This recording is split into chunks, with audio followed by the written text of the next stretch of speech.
नमस्कार दोस्तों, इस वीडियो में हम लोग बात करेंगे भारत के जाने माने इन्वेस्टर बसंत महेश्वरी जी के पीएमएस पोर्टफोलियो में जो मेटल स्टॉक्स हैं उनके बारे में दो स्टॉक्स हम लोग देखेंगे।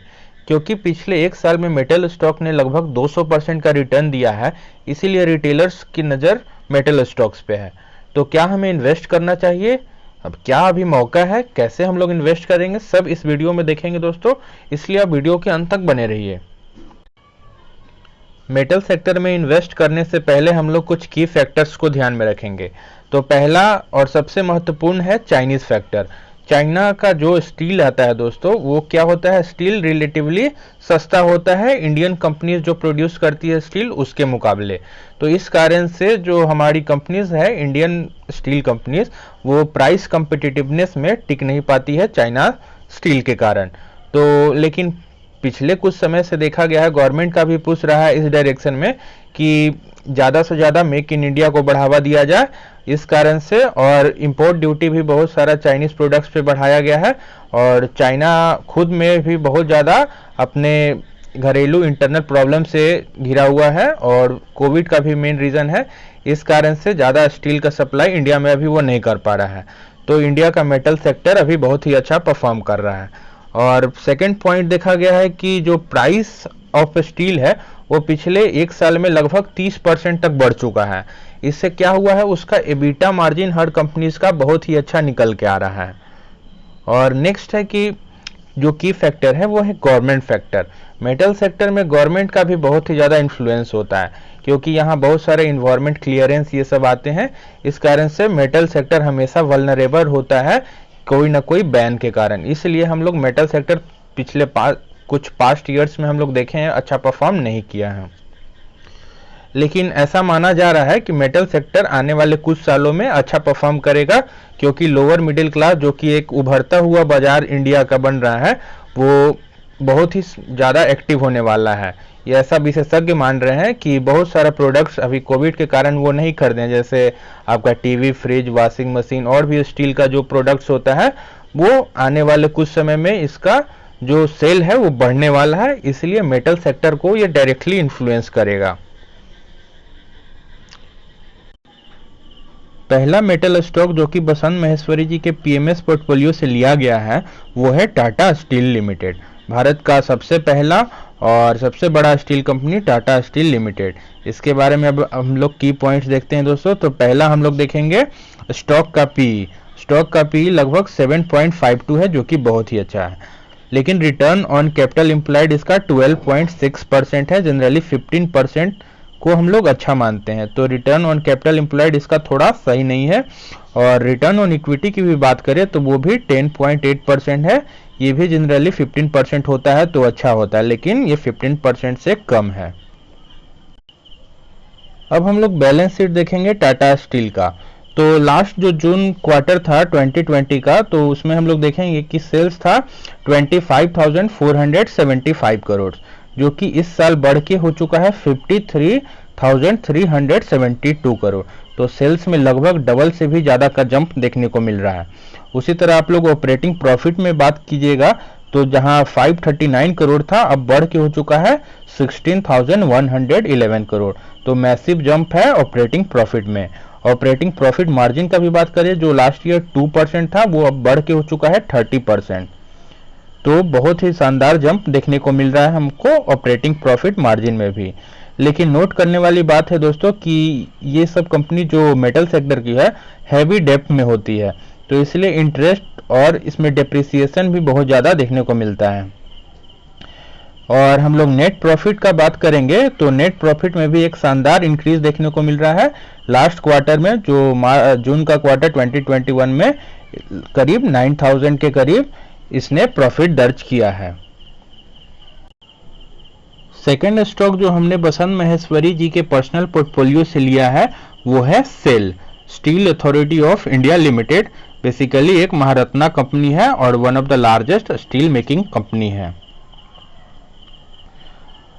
अब इसका हम लोग थोड़ा की पॉइंट्स देखेंगे तो स्टॉक की पी की बात करें तो वो है 5.14, जो कि बहुत ही अच्छा है।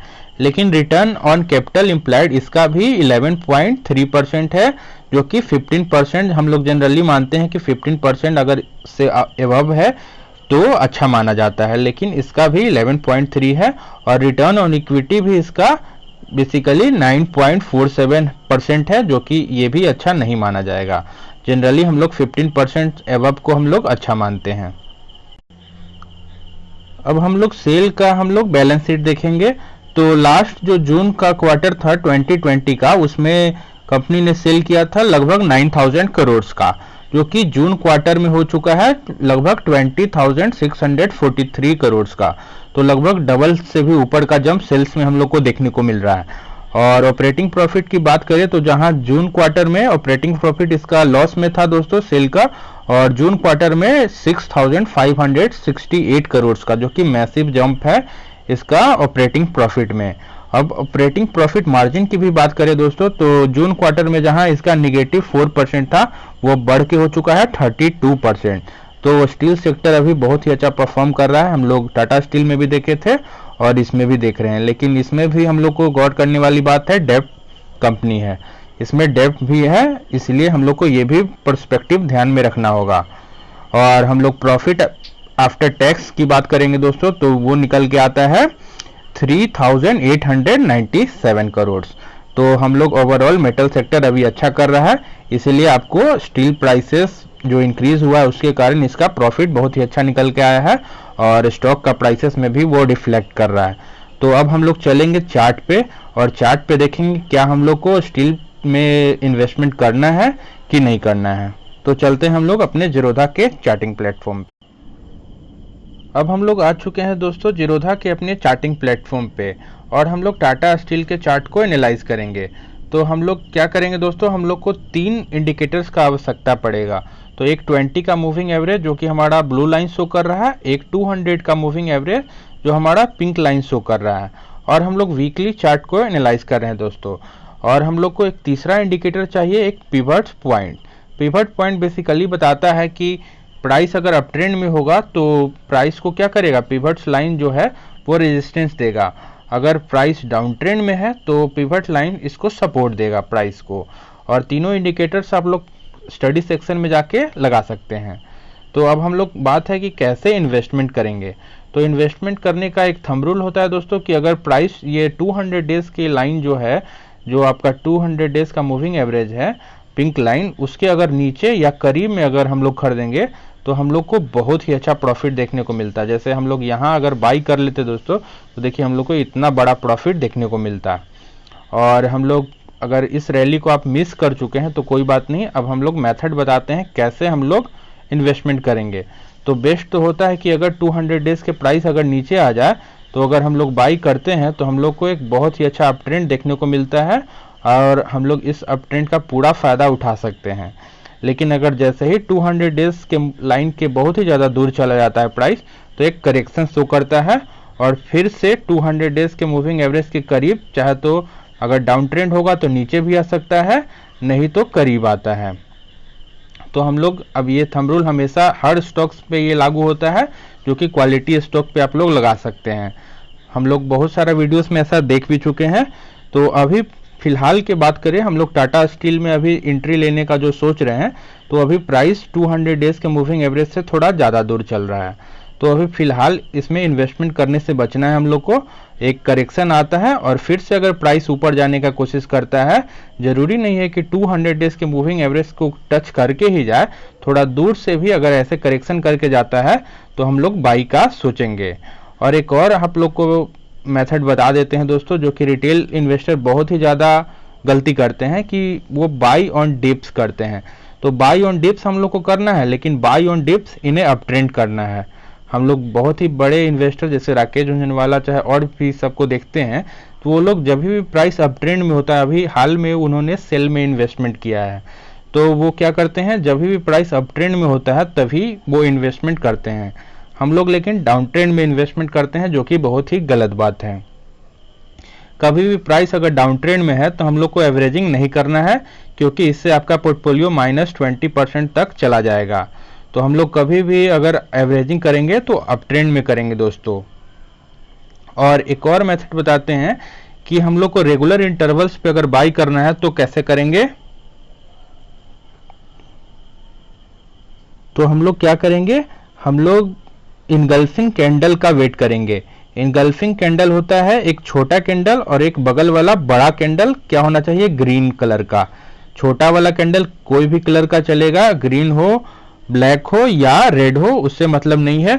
अगर बड़ा वाला कैंडल उसके बगल में ग्रीन कैंडल है और इसको पूरा इनगल्फ कर रहा है, उसको निगल जा रहा है, तो वैसे पोजीशन पे अपना हम लोग क्वांटिटी को इंक्रीज करेंगे। पहले तो हम लोग वेट करेंगे कि 20 का लाइन इंक्लाइंड हो जाए, जनरली 45 डिग्री का एंगल बना ले हॉरिजॉन्टल के साथ, तो हम लोग मानेंगे कि एक अच्छा अप ट्रेंड चल रहा है। अगर मान लीजिए यही अप ट्रेंड 60-70 डिग्री का रहेगा तो हम लोग मानेंगे कि ये ज़्यादा अप ट्रेंड नहीं है, ये अप ट्रेंड लास्ट नहीं करेगा, ये सस्टेन नहीं करेगा, फिर प्राइस नीचे आ जाएगा।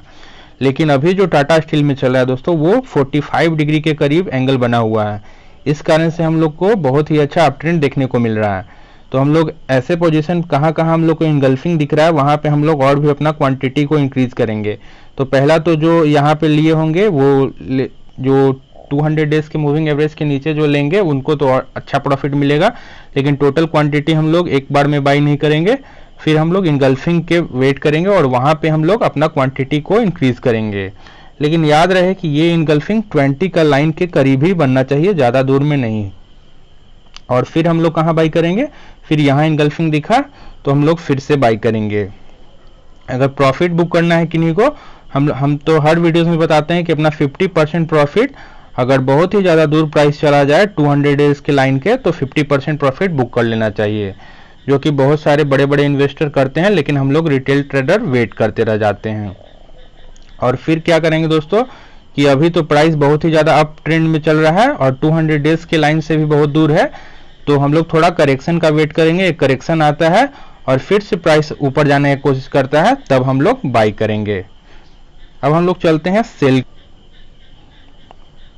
सेल में भी हम लोग को सेम सिचुएशन देखने को मिल रहा है। प्राइस एक बहुत ही बढ़िया अप ट्रेंड में था दोस्तों, और प्राइस अभी कहाँ जाके रुका हुआ है, देखिए एक डबल टॉप की आप लोग को दिख रहा होगा, एक डबल टॉप बना है, बेसिकली एक ट्रिपल टॉप बना है, यहाँ पे रेजिस्टेंस प्राइस को मिला है। तो हम लोग एक करेक्शन का वेट करेंगे, क्योंकि प्राइस 200 डेज के मूविंग एवरेज से दूर चल रहा है, तो अभी फिलहाल इसमें इन्वेस्टमेंट से बचेंगे।